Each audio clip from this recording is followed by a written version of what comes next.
जननी की महिमा जगत में निराली, तो ब्रह्मांड में श्रेष्ठ सबसे पिता है। सुवन के जन्म से ले अपने मरण तक, ललन के जतन में ही जीवन बिता है। सुनिए सुनाती हूँ अनमोल गाथा, तो पिता पुत्र की एक अद्भुत कहानी। मरी जा रही आज इतनी मानवता, सिया राम आँखों में है सबके पानी।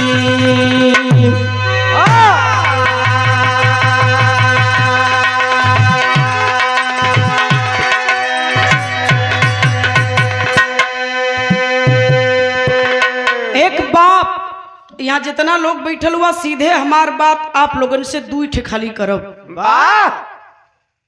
छोड़ दा तुलसीदास, कबीरदास, सूरदास, कालिदास के।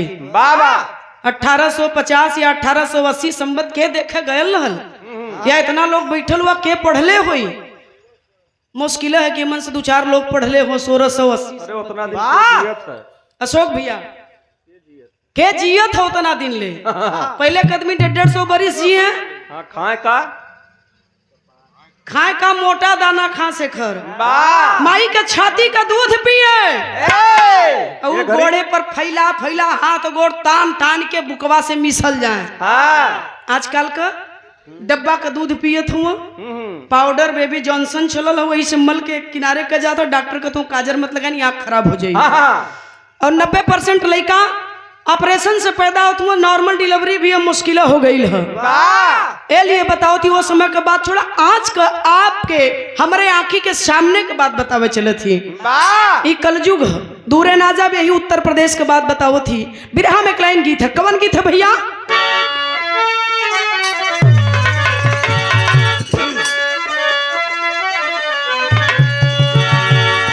अरे मुझे तेरी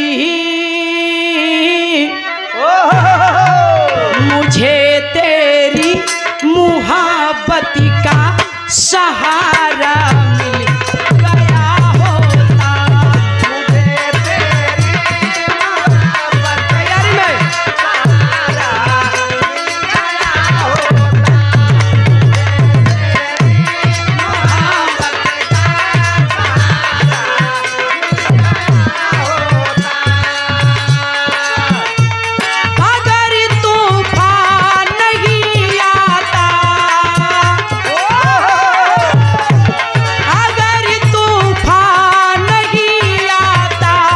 सहारा मिल गया होता, मुझे तेरी मुहब्बत का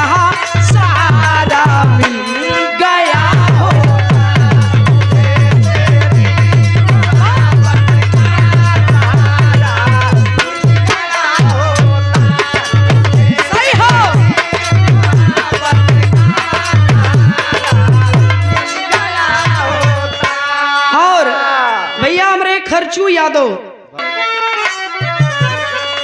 अरे यहाँ कब क्या, अरे यहाँ कब क्या हो जाएगा, कहाँ कुछ जा नहीं सकता,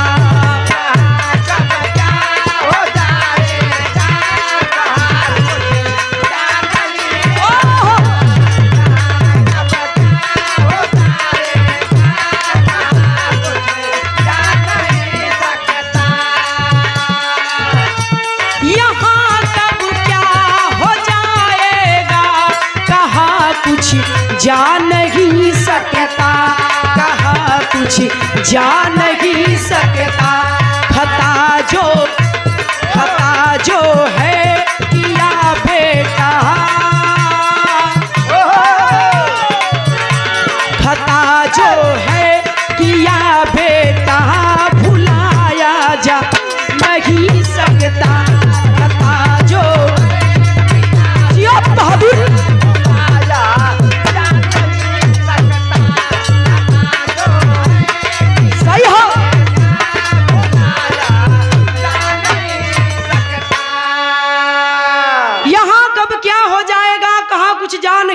बड़ा खता जो है किया बेटा भुलाया जा नहीं सकता। बेटवा बिटिया पैदा करल लोग का है बदे अपने आखिरी वक्त के लिए। कहानी हमार शुरू हो गई। कहाँ का कहानी, कैसन कहानी है तनी आवा।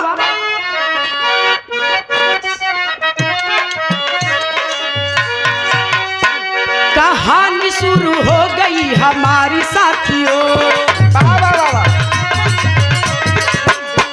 हर घर की बताती हूँ ये बीमारी साथियों। बिरहा नहीं संदेश है ये ध्यान से सुने, अपने ही ऊपर लेकर अनुमान से सुने।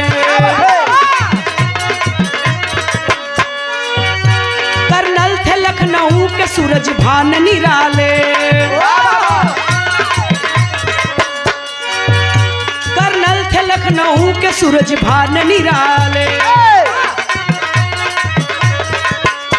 तारा थी पत्नी बच्चे दो लाड से पाले, बड़ा यमानी छोटा था विशाल दुलारा। बड़ा यमानी छोटा था विशाल दुलारा, बड़ा यमानी छोटा था विशाल दुलारा। माता पिता ने बच्चों को खूब संवारा,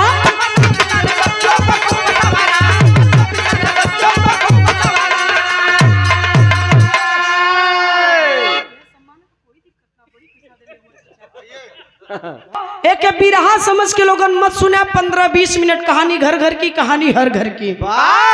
यही अपने उत्तर प्रदेश का राजधानी लखनऊ की कहानी है। लखनऊ में रहे वाला के बाबू सूरज भान जी, जेकरे दुई बेटवा रहलन जे फौज में कर्नल के पद पर तैनात रहलन। दुल्हन का नाम तारामती, दो लड़का बड़ा अमन छोटा विशाल।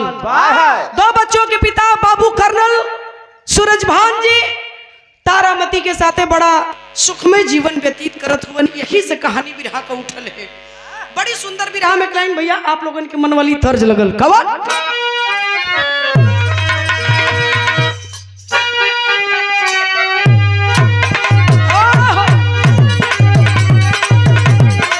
क्या बात है।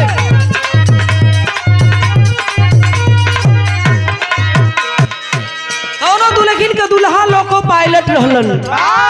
4-6 महीना साल भर पे जब घरे आवा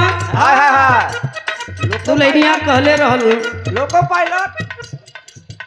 भाई साहब के ना पता कि लोको पायलट के कहल जाला। जायदा लोको पायलट ना जनतनी ढेरे कुछ ना जानलन। हाथ गाड़ी चलावे वाला के, रेलगाड़ी चलावे वाले के लोको पायलट कहल जाला। तूफानी भैया यहाँ चैनल चला था, अगर हम कुछ कह दे तो तोरे घरे के लड़की लड़का कपारे चढ़ जियो कहीं बाऊ ये कुल करे जाला। कहे का कहे मास्टर, रेलगाड़ियां चलावे ना पलमुआ,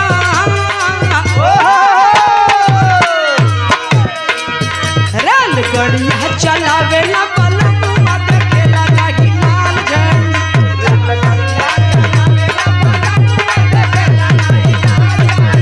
रेलगाड़ियां चलावे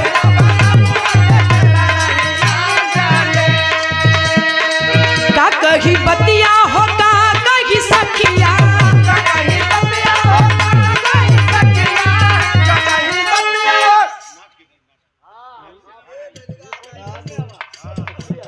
पोजीशन वाला गाना ना आई हम उभार दले दूसर गाना। तनी सा हिला दा जब मना तो की हल्का सा ले ला, हल्का सा देखा चच्चा कहत हुआ हल्का सा ले ला खाली। कहाँ शेखर तू बेइज्जत मत करा भा, बेइज्जत ना करते हो, हल्का सा ले ला।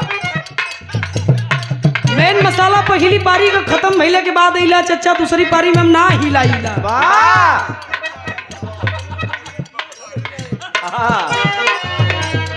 हाँ वो तो हम जानत ही चच्चा मन कोनो दूरा ना है। उठल लिए तो ना हिलवौला है, वाह उठल लिए तो ना हिलवौला है।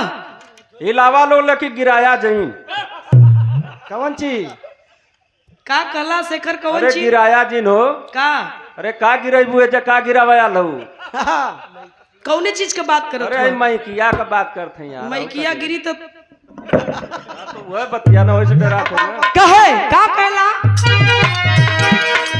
का कही बतिया हो का कही सखिया या हो का कही सखिया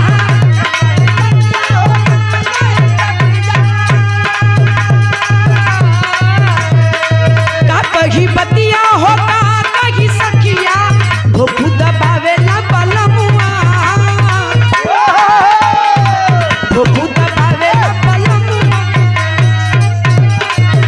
अरे भूखू दबावे ला बलमुआ देखेला नहीं अरे भूखू दबावे ला बलमुआ देखेला नहीं। अशोक भैया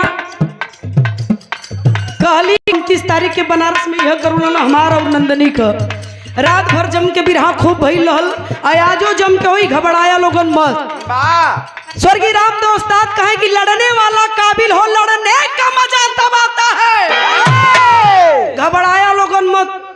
हाँ हाँ चच्चा बड़ा दूरे से आल हुआ अभी कवि जी का आदेश तम टार ना सकीला वाह कवि जी को इशारा करत हो कवि जी तनी सही लवा दा लेकिन अब मत कहा अब उठा अब जल्दी उठ जा बहुत बुरा हो जी चचा जल्दी उठा चाचा डाला जल्दी डाला उठ जा जल्दी उठा उठ के डालना कब दे उठा देना पब्लिक का समय पर उठा जल्दी हाँ उठ जा डाला उठ के कब डालता गप डाला चाचा डाल दिया लेवा हमारे चचा और ये हमारे अशोक पहलवानों के कोच 500 रुपए का पुरस्कार बाबू सजावे ला सपना बाबू सजावे ला सपना लाला हमार कुछ बनी बाबू सजावे ला सपना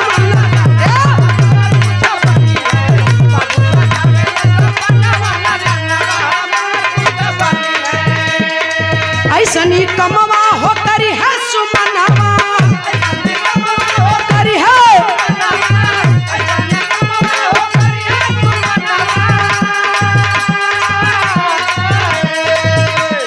जानी जाई हम के जगन मनलनवा हमार कुछ बन बड़ी दर्दनाक कहानी है लोगन सुनी हा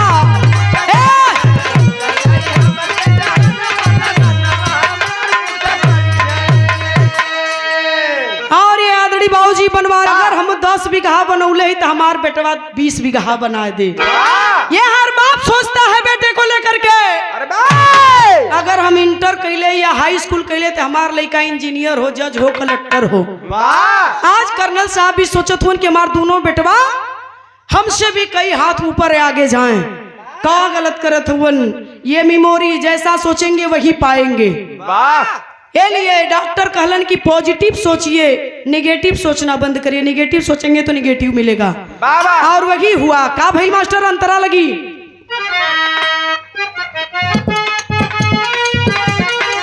माई बाबू का पूरा हो गई लखाब हो माई बाबू का पूरा हो गई लखाब हो माई बाबू का पूरा हो गई लखाब हो बेटा बापा गई ला विदेश में जॉब हो बेटा बापा गई ला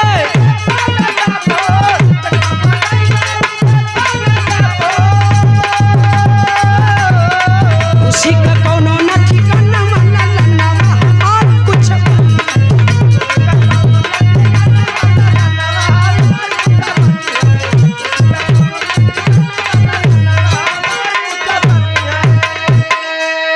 कर्नल साहब का दोनों लड़का बड़ा यमन छोटा विशाल दोनों बच्चे पढ़ते पढ़ते जॉब पा गए जॉब पौलन नौकरी पौलन तो कहाँ पौलन अपने भारत में ना ध्यान दी है विदेश वो अमेरिका जैसन देश में कर्नल साहब का दोनों लड़कवा नौकरी पा गई इंजीनियर के पद पर तैनात हुए अमेरिका में दोनों की नियुक्ति होती है ड्यूटी लगती है नौकरी लग गई दोनों लेखन का तैयार खुशी का लहर दड़ गई माई बाऊ के दिल में कहे ना दौड़ी एक ठना दोनों लड़कवा अमेरिका में नौकरी पौले हुआ खुशी का कोनो ठिकाना ना पास पड़ोस के लोग जुटलन कलन की कर्नल साहब तो हर एक ठे लड़कवा ना दोनों लड़कवा अमेरिका में नौकरी पौले हुआ तो हमन के एक ठे पार्टी चाहिए खुशी बड़ियार हो चाहे छोट हो खुशी खुशी हो खेले बाबू तो यहाँ हमारे बिरहा सम्राट गुरु विश्वनाथ यादव जी का एक लाइन तर्ज लगल अपने जवानी के आलम में गीत के बड़ा गाँव में मालूम पड़े आग तूफान बरसत है। का गावे मास्टर?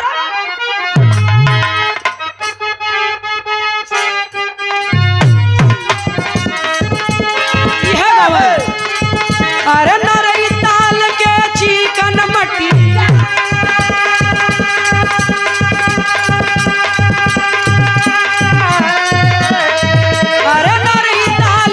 चिकन मटिया जहाँ बस पर्वत पहाड़ गोरिया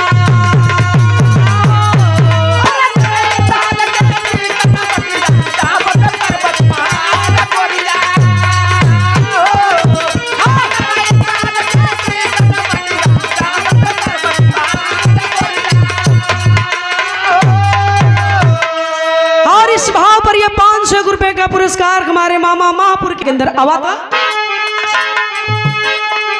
कर्नल सुनत आई भवन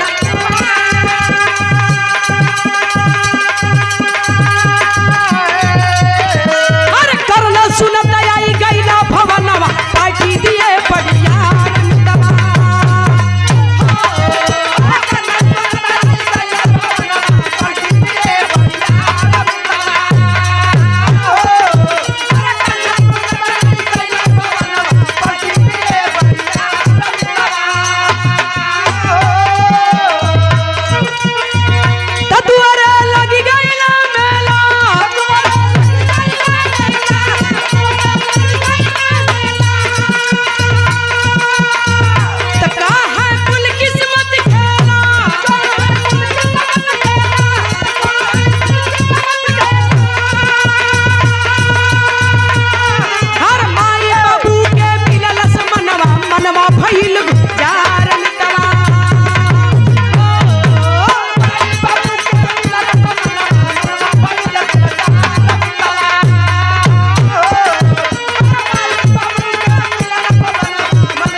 पार्टी दा खुशी है दू लड़का अमेरिका में नौकरी पौले हुआ कलन लेला पार्टी शानदार पार्टी आयोजित कर अवा माला बहुत दे दा हो मालवा दे दा भैया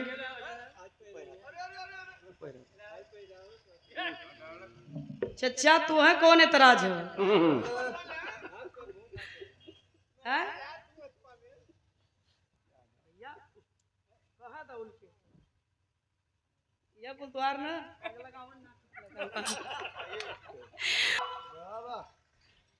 कर्नल साहब पार्टी दे दिए और जब पार्टी दे दहलन तमाम लोग वो पार्टी में एंजॉय करत हो तो एक बात ऐसे बताइला कि लड़का छोट नौकरी पावे चाहे बड़ नौकरी पावे चार अगुआ दुआर खाचे लगलन वही पार्टिया में चार अगुआ बड़का बड़का कुर्ता पहिर के लगलन टहर रामसेवक भी आई बिरहा ना सुन ले हुआ तनी सुना इधर कर्नल साहब के पार्टी में 3-4 अगुआ केरो लइकवा के मम्मा अगुआ बन के घूमत हुआ केरो लइकवन के मौसा अगुआ बन के घूमत हुआ अगुआ घूमे लगल न केरो कर्नल साहब जा तो घेर ले कौन लइकवा अमेरिका में नौकरी पौले है ओकर बियाह ना कह देत हुआ ओकर बियाह ना कह देत हुआ अरे अमेरिका जाई विदेशी कोनो फसल यही तो का करबे का करबे कहला बात तो तुम्हार ही तो सही है लेकिन अब वही उम्र कितनी है का उमरिया हो जाई कहदा आखिरकार बात लड़ते लड़ते लड़ते बाबू कबले बचबा वही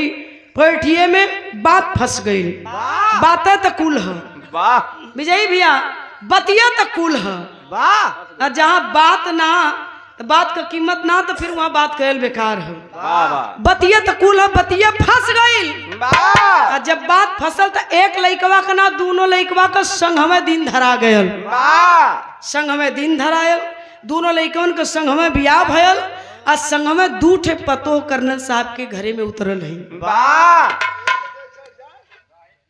आवा आवा सास बड़ी मैगर होली हाय हाय पट से गई लखनऊ के नामी मार्केट में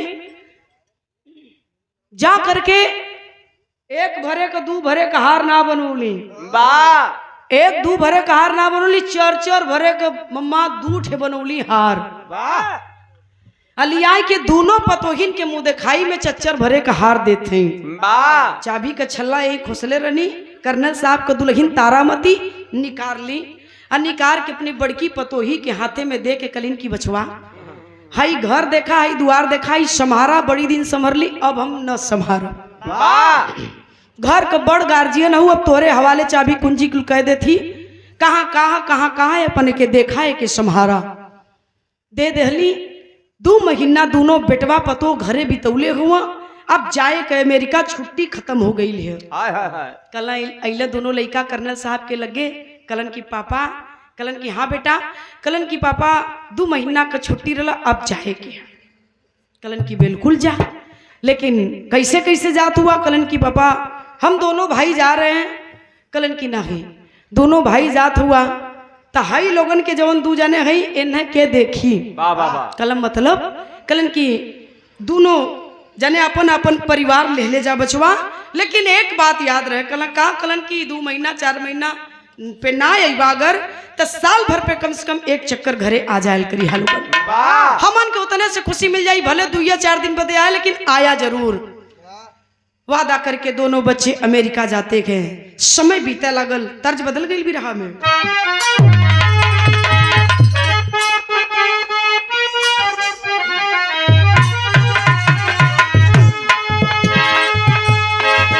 अरे का पागल आ गइलू ना मोरी अइया, का बौरा गइलू हो।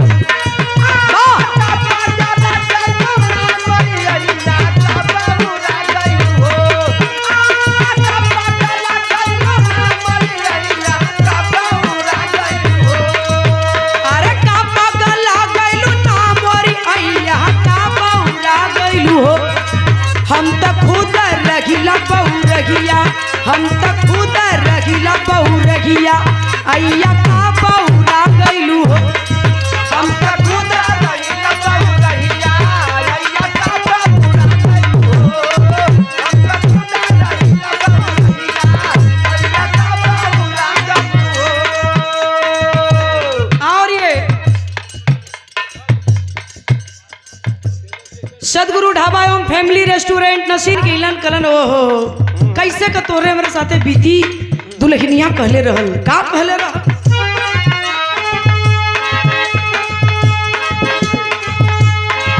अरे कैसे का सपरी ना ये बलम जी, कैसे का सपरी हो।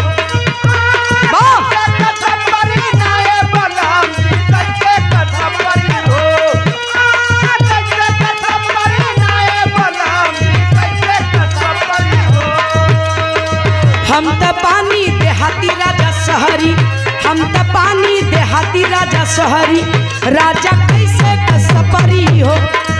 हम त पानी सही हो।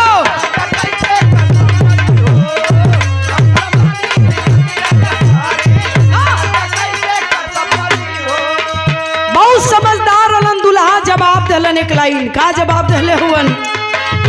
अरे चालू हो जाइबू ना मोरी धनिया, चालू हो जाइबू।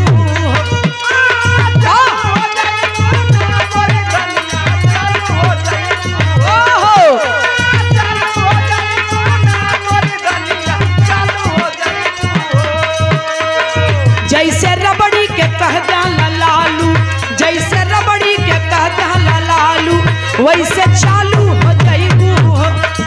जैसे रबड़ी के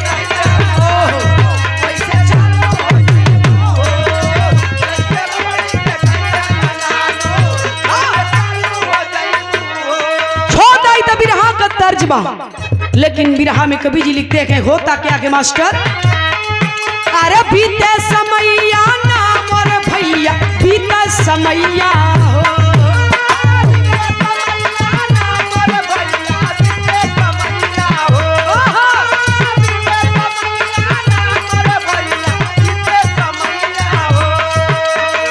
माई बाबू का अइली बुढ़ैया, माई बाबू का अइली बुढ़ैया, भैया बीता समैया हो। माई बाबू का अइली बुढ़ैया, भैया बीते।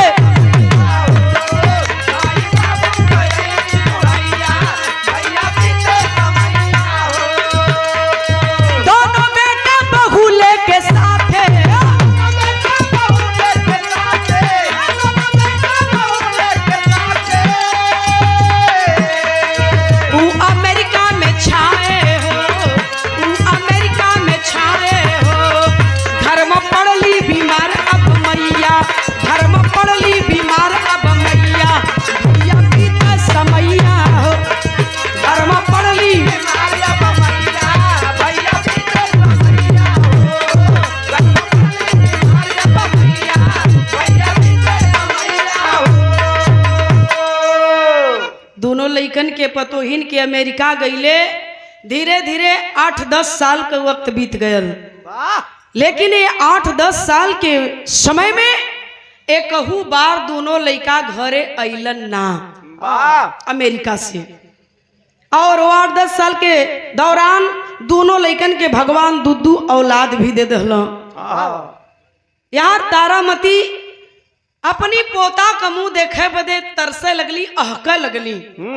कर्नल साहब से एक दिन रो के कहलिन कि कहो हमहन कब इतनो दुर्भाग्य हो गई बा कि हमन अपनी पोता के अपनी गोदी में लेके भर मुंह खिला ना सकीला।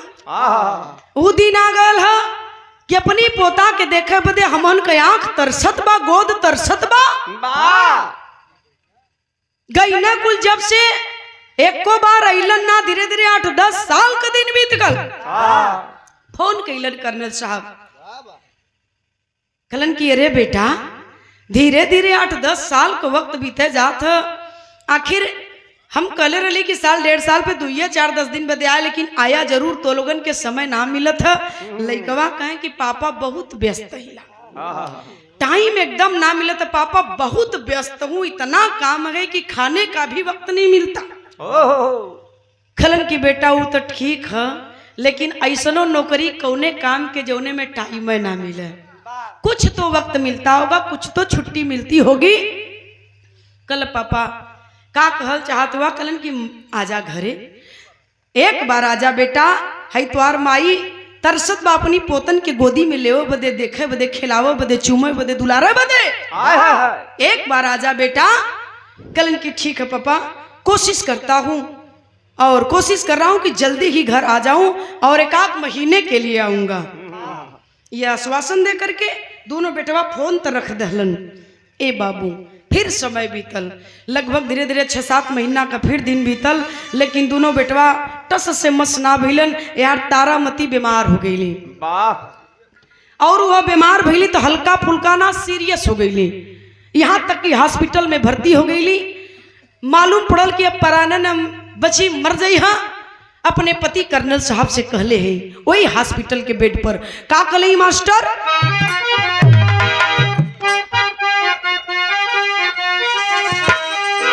अरे माई कहेले हो वो लाई दाला लानावा, माई कहेले हो वो लाई दाला लानावा, तैयारी में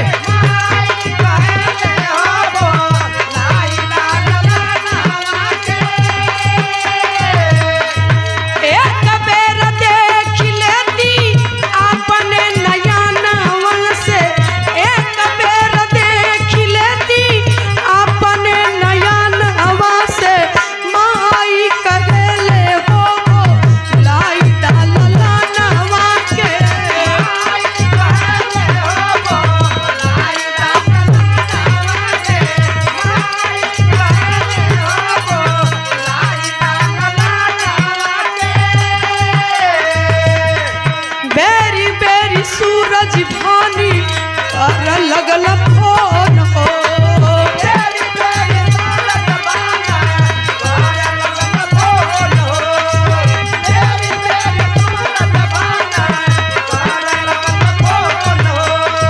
दोनों बेटा सुनी सुनी रह बस मान हो, दोनों बेटा सुनी सुनी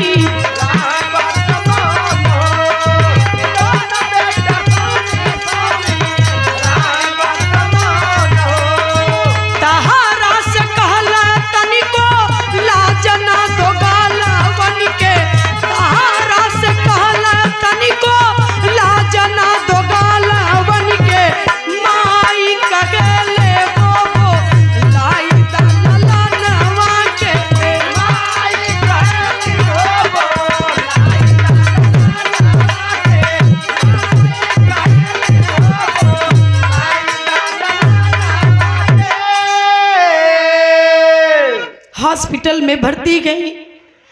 बेड पर कौनो भरोसा ना कि कब प्राण छूट जाई। अपने पति कर्नल साहब से कलिन की एक बार सैया, एक बार कमरे बेटवन का दर्शन करा दा। ताकि हम चैन से मर सकें। आहा फोन करते के कर्नल साहब, बेटा तेरी माँ हॉस्पिटल में भर्ती करे पगला, और तुम दोनों को देखना चाहती है, क्या पता तुम दोनों को देखने के बाद तेरी माँ ठीक हो जाए। आहा माँ की ममता बड़ी अटूट होती है बाबू, माही का कोनो मोल ना हो। रोत हुआ कलन की पगला नौकरी छूट जाई तो दूसर बहुत नौकरी मिली रे, लेकिन माई चल जाई तो दूसर माई ना मिली रे। आजो एक दिन बदे आजो, एक घंटा बदे आजो, तोर माई तो के पैदा कैले रे पगला। काव करे तनो अधिकार ना हा कि अपने करेजा के टुकड़ा के, अपने जिगर के टुकड़ा के देख ले, तरसत है देखे बदे। कागे नायावत हुआ बेटा, आखिर कब आई बा? दोनों बेटा सुनते गए और सुन करके मौन हो जाते हैं। कलन की पापा सोमवार तक का टाइम दे दीजिए, एक हफ्ता के अंदर एक हम आ जाए पापा। कलन की ठीक है बेटा, दुआ कर की माई तोरे एक हफ्ता तक जियत रहे।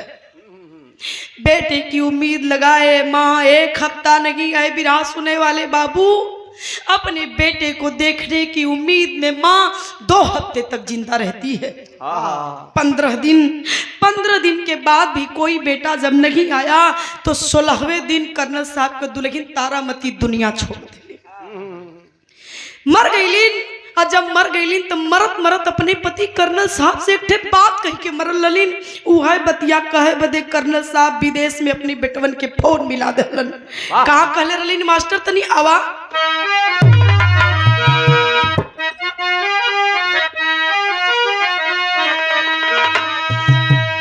और ये पूज्य बाबूजी चंद्रबली यादव पूज्य बाबूजी की ओर से और इंद्रमणि यादव मास्टर साहब आप लोगों की ओर से 200 रुपया का पुरस्कार आशीर्वाद स्वरूप चौड़ों में नमन करते गए। और हमारे बड़े भैया मुनीब यादव जी 1 नंबर का हलवाई हुवन भैया, बहुत बहुत आपके प्रणाम हो। आपके द्वारा 251 रुपये का पुरस्कार सादर प्रणाम सकल पंच के पालगी। तनी गौर करा बाबू, आज हमार देश हिंदुस्तान का जनरेशन कहाँ जात बा बताई। अब तनी तक का कहलन,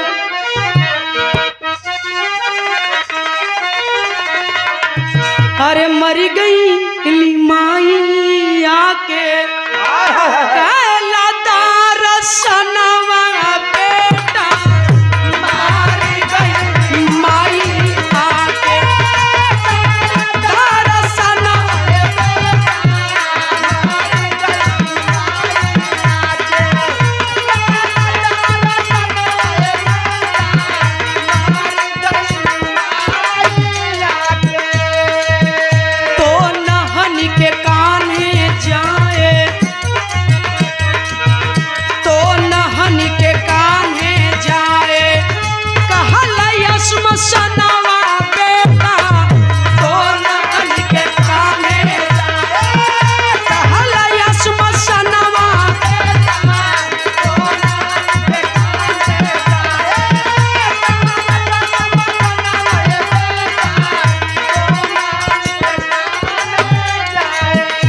रोवत हुवन कर्नल साहब कलन की हम ले जाके स्मशान पे होकर अंतिम दाह संस्कार कह दे तेरे पगला। लेकिन मरत तोर माई कलश की बेटवा के कंधा पर ही स्मशान जा। अब बेटवा की चिता में हमरे आग लगाई, नहीं तो लाश हमार सड़ जाई। क्यों जाने हाथ मत लगाया हमरे लाश पे, सड़ जाए दिया। बस यह बतिया खातिन तो के फोन कैली और यह आखिरी फोन हमारा। आज के बाद जीवन में कभी तुम दोनों को फोन नहीं करूंगा। और क्या कर मास्टर, रोवे सूरज भान आनु मान नाही दुख के,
साहब कहलन कि तोहर माई मरद के यह बात कही के मरल है कि बेटवा के कंधे पर स्मशान जा, बेटवा की चिता में आग लगाई।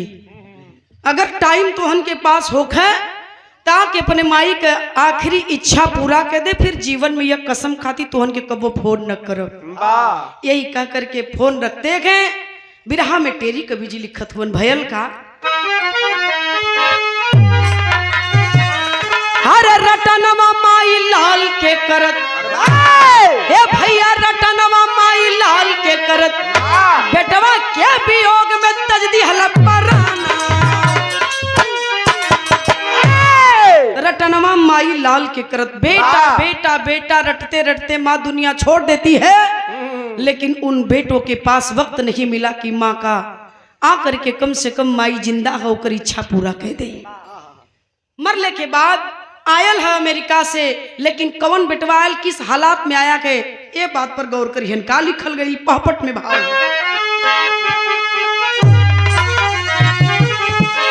तभी शान धैला फ्लाइट गईले, अरे आई अपने भारत में, देखल दुआरे मुअर पड़ल बा माई अपने भारत में।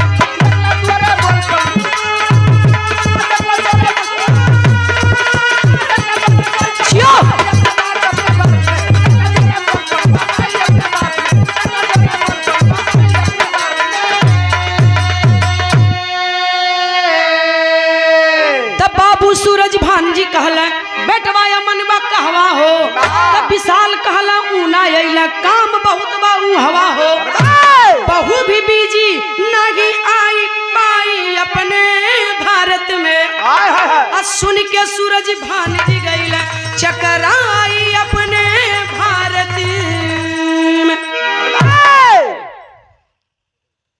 आता है अमेरिका से कर्नल साहब का बेटा, लेकिन कौन, छोटा बेटा विशाल अकेले। कर्नल साहब देखलन कि बेटवा हमारा आवत बा, लाश दरवाजे पर पड़ल बा, तमाम लोग अंतिम यात्रा में सम्मिलित होने के लिए दरवाजे पर एकत्रित हुए हैं। बैठ जा भैया आराम से।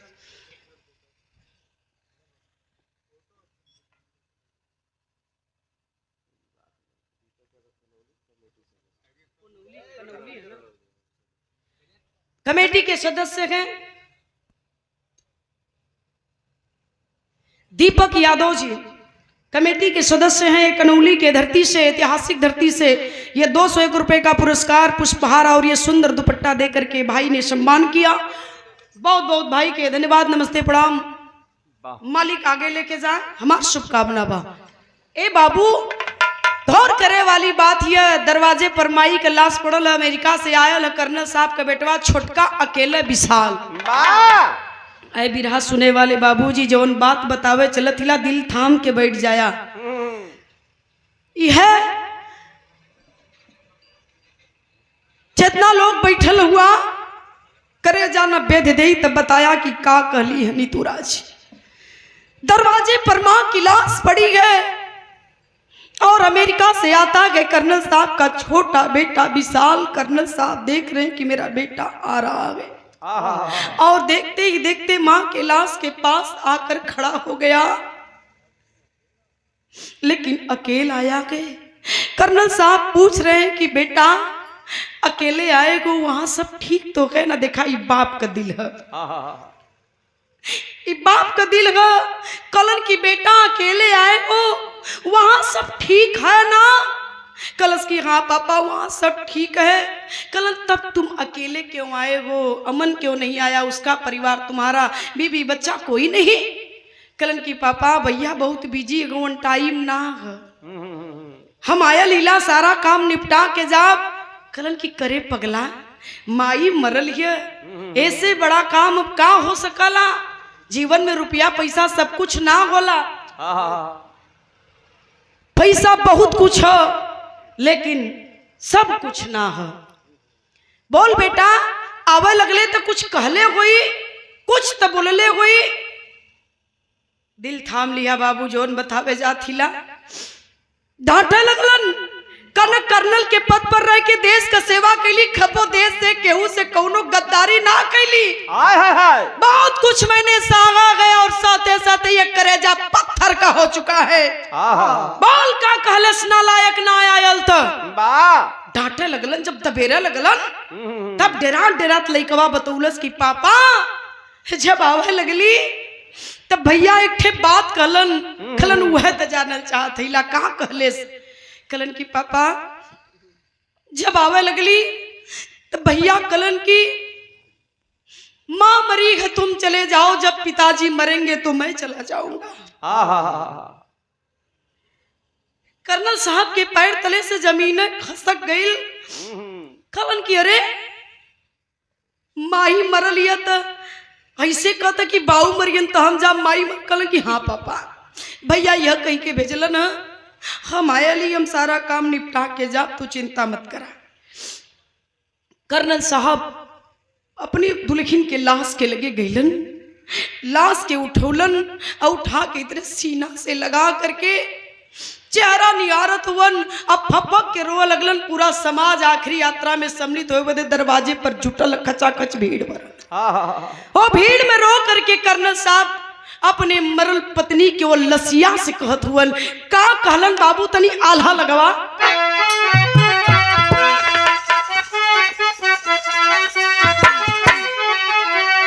अरे लासी के सूरतिया देखी के,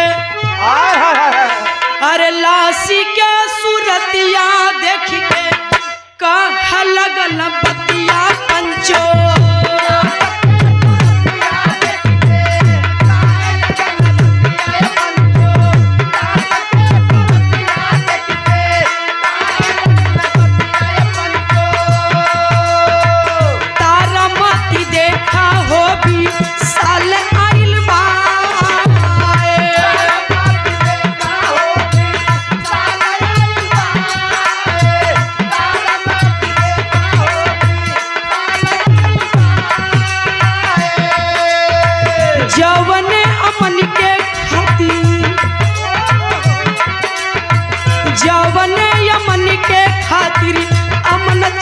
त्यागलू रनिया अमन चैन त्यागलू ये रनिया।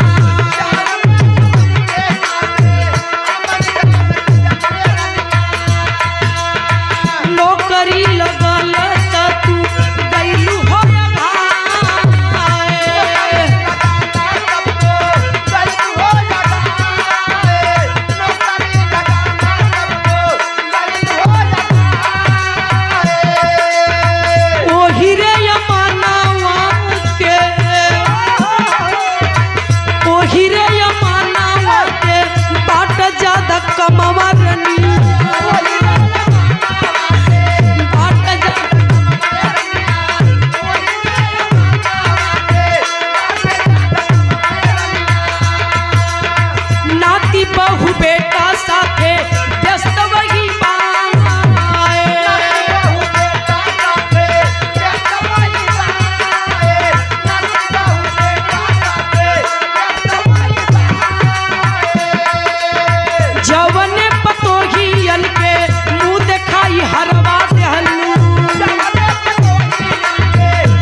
रो रहे हैं कर्नल साहब और सारी दास्तां बयां करते गए कि ये रानी जौने दिनों बेटवन के पैदा कैलू तो हमार पैर भुइया ना पड़त रल, जमीन छोड़ देली कि दुई बेटवन का हम बाप बन गईली।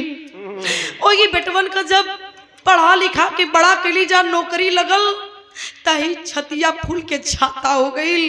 हमार लड़का विदेश में नौकरी पौलेगा, खुशी का कोनो ठिकाना ना रल, अनमोल खुशी मिल गई।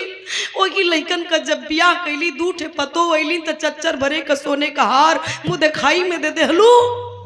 आज दुर्भाग्य तुहार देखा, दुर्भाग्य तुहार कि तुहार एक को पतो तोरी आगे पीछे ना लौकत है। जौने पोता का पोती का मुंह देखे बदे तरसता मर गईलू, वो तुहार पोती पोता पतो बेटवा कोई आगे पीछे ना लौकत, मरल पड़ल हो लवारिस की तरह। हे रानी दुनिया में कोई का कोई बा ना, क्षमा कह दिया हमके। हो सकला कि अमन के परवरिश में कोनो कसर रह गई लो। छोड़ दलन लाश और छोड़ के लसिया कर्नल साहब गईलन घरवा में। बाबू जाए कि घरवा में अंदर से केवाड़ी का सिटकनी चढ़ा लेलन, निकरलन स्टाम्प पेपर और लिखे शुरू कैलन। 4-6 लाइन तो लिखलन और लिख के कर्नल साहब कैलन का बिरहा का आखिरी लाइन हम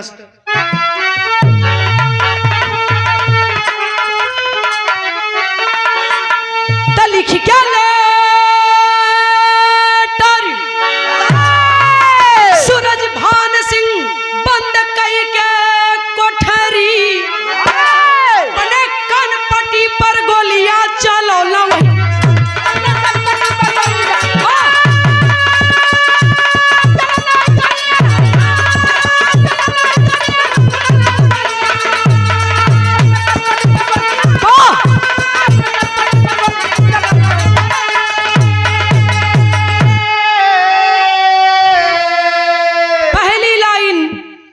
साहब ने अपने बड़े बेटे के लिए लिखा जो अमेरिका से मां के मरने पर आया नहीं है। क्या लिखलन मास्टर? तक कहला यमन व्यस्त रहा, अरे करा नायक आज हो, तारा साथे चिता हमरो जली जाई है आज हो, तो के हमारे खातिर फिर से भारत में नहीं आवई के पड़ी। कह रहे हो ना बेटा कि बहुत व्यस्त हूं, टाइम नहीं है, तो मैं मरूंगा तो तुम आओगे, होगा तुम्हारा बड़ा आकाश, तो तुम्हें आकाश करने की जरूरत नहीं है बेटा। आज ही मेरी पत्नी के साथ मेरी चिता जल जाएगी, मेरे बेटे का नुकसान न होने पाए। बारे बाप का दिल ई होलन बाप खलन की बेटा जा, तोरे पास टाइम ना है, जब माई के मरले पर ना आइला, हमारे मरले पर ही बात तुहार होई बड़ा नुकसान। नुकसान मत करना बेटा, वहीं रहो, आने की जरूरत नहीं है, मेरी पत्नी के साथ मेरी चिता जल जाएगी। दूसरी लाइन अपने छोटका बेटवा विशाल खातिर निकले वो जो माई के मरले पर आयल है। कलन किया विशाल, तेरी माँ की इच्छा थी कि बेटे के कंधे पर की श्मशान जाऊंगी, बेटा की चिता में आग लगाएगा, तो ये विशाल मैं भी हाथ जोड़ रहा हूं तेरे सामने, माँ की इच्छा पूरी कर देना बेटा, आखिरी इच्छा थी उसकी, अब तो मर गई, मिलेगी नहीं दुनिया में माँ तुझे, श्मशान पहुंचा देना, माँ की चिता को आग लगा देना, मुखाग्नि दे देना, लेकिन खबरदार खबरदार मेरी लाश को हाथ मत लगाना, ना कि मेरी चिता में तुम आग लगाओगे, ना कि मेरी लाश को हाथ लगाओगे। मेरी लाश मेरे समाज के लोग कंधे पर उठाकर श्मशान पहुंचा देंगे, इतना मैंने बनाया है। रहा सवाल चिता में आग लगाने का, तो वो अधिकार भी मैं तुझसे छीन रहा हूं। मेरी चिता को आग मेरा ड्राइवर लगाएगा और श्मशान मेरे समाज के लोग पहुंचा देंगे, ये हक ये अधिकार मैं तुम दोनों से छीन रहा हूं। तीसरी लाइन लिखते गए, मेरी संपत्ति का 1 रुपया भी मेरे दोनों नालायक बेटों को नहीं मिलनी चाहिए, मेरी सारी संपत्ति मेरे इन गरीबों में दान कर देना, 1 रुपया भी मेरे नालायक बच्चों को नहीं मिलना चाहिए। लिख दिए, सिग्नेचर कर दिए। चौथी लाइन लिखते गए, यह समाज के लोगों आजीवन कर्नल के पद पर रहकर मैंने देश की सेवा किया।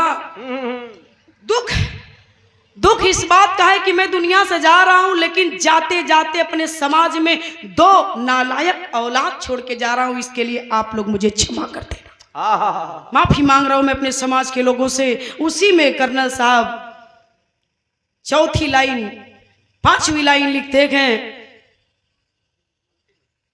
अंतिम लाइन लिखे कि ऐ विधाता, एक गुनाह तूने भी मेरे साथ किया है। एक गुनाह तूने भी मेरे साथ किया, जैसे मेरी पत्नी की कोख में 2 नालायक औलाद दिया तूने, काश एक बेटी दे दिया होता तो आज ये दिन न देखना पड़ता। बुरा मत मनिहन भैया बाबू, बेटा एक घर को नहीं सजा पाता कि बेटियां 2 घर को सजाती है। खाली सुनले के देरी है कि बाऊ का तबीयत ना ठीक है, का पहिरले गई कौने हालात में गई, चप्पल ह गोड़े में कि ना ग, वही तरह बाऊ के दुआरे दौड़ल भागल जानी, बाऊ हमार का भइल, बाऊ तो के माई तो के का भइल। वो होती है बेटियां। कलन की भगवान एकठी बिटिया दे दिले होता तो आज इस दिन देखे के नसीब न रहत। इतना लिखने के बाद कर्नल साहब ने अपनी रिवाल्वर को निकाला और अपने ही हाथों द्वारा अपनी कनपट्टी पर गोली चला लेते हैं। गोली का आवाज सुन के लोग दौड़ल गईलन। जब तक दरवाजा तोड़ल जा कर्नल साहब के लगे पहुंचना, तब तक कर्नल साहब दुनिया छोड़ चुके थे। है कनौली सैदपुर के लोगों, एक तुच्छ सी गायिका नीतू राज आप लोगों से एक निवेदन करना चाहती है, अपने बच्चों को खूब पढ़ाइए, खूब शिक्षित बनाइए, मैं मना नहीं करती हूं, लेकिन जितना जरूरी शिक्षा है बाबू उतने जरूरी है संस्कार। पिता क्या है, माँ क्या है, भाई क्या है, बहन क्या है, ये जानना बहुत जरूरी है। जितना शिक्षा जरूरी उतने जरूरी संस्कार है। अपने बच्चों को शिक्षा के साथ साथ संस्कार भी सिखाते चलिएगा, यही मैं आप लोगों से निवेदन करूंगी। नहीं ये हालात होगी जो कर्नल साहब का हुआ है। तो ऐसे बच्चे की हुई आज हमन का युवा पीढ़ी बहुत जोर शोर से बदलाव में हो, पश्चिमी सभ्यता दिन पर दिन हावी होती चली जा रही है। यही अपने बनारस में बिहार की धरती से डीएम साहब, अभी आप लोग पढ़े होंगे, लगभग 1-1.5-2 साल पहले अपने माई का लाश लेके आए अंतिम संस्कार करे बदे हरिश्चंद्र घाट पर। चिता में जब आग लग गई तो डोम राजा से पूछत हुन कि समय कितना लगी। डोम राजा कलन की ये साहब आपके माई के बाडी है भी है, कम से कम 2-2.5 घंटा लगी, इससे कम न लगी। 20,000 रुपया निकाल करके डीएम साहब ने दिया। जानते हैं क्यों? डोम राजा के काहे 20,000 देना जानत हुआ? कलन की लसिया का अंतिम संस्कार कह दिया, हम जाती टाइम ना। तो जिस औलाद को अपने माँ बाप के अंतिम संस्कार तक का टाइम नहीं गए, उस औलाद से कोई क्या उम्मीद कर सकता है। ए लिए बात की बतौली कि शिक्षा के साथ साथ संस्कार जरूरी है। और ये 201 रुपए का पुरस्कार हमारे मामा महापुर के ऐतिहासिक धरती से प्रताप यादव जी, बहुत बहुत आपके प्रणाम बा। और बुझवा पर से भैया खर्चू यादव, आपके द्वारा 101 रुपया पुरस्कार।